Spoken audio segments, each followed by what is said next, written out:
of the government, and not because the government has a deep and genuine desire for effective whistleblower protection in this country.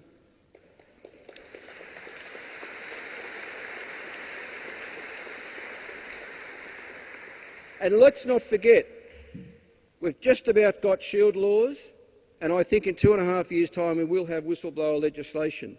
But that will stand in stark contrast to the hundreds of laws in this country which are there as deterrents and as punishments for people who do speak up. You know, every time I've stood up for the last 8 years and said anything about my time in the Office of National Assessments, I have been arguably liable for up to 2 years' jail under the Crimes Act, because remarkably in Australia to this day, if a federal public servant reveals anything he or she has learned in the course of their employment for the federal public service, it's 2 years' jail. And very interestingly, it's 7 years' jail for the media that might publicise it.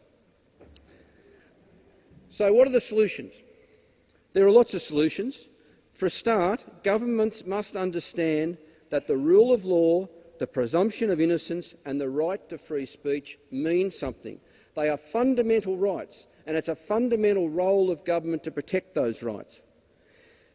They must move quickly to put in place effective legislation to protect those who speak up.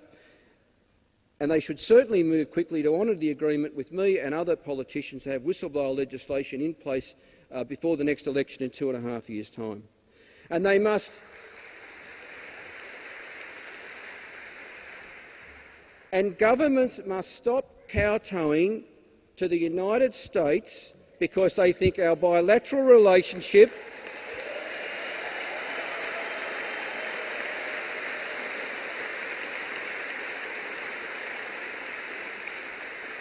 because they judge that our bilateral relationship with the United States is more valuable than the rights and interests of Australian citizens. And that is exactly what's happening here with Julian Assange.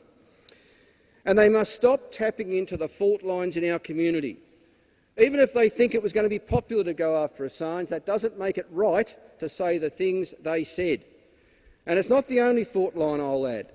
And some of you would be aware I've spoken up recently at the racism that's eating at the Liberal Party.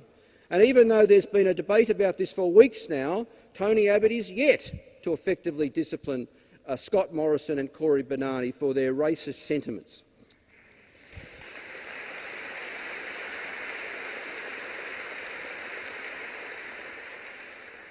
And finally, all of us, the four of us up here, and every one of you down there, we have to continue to fight for freedom of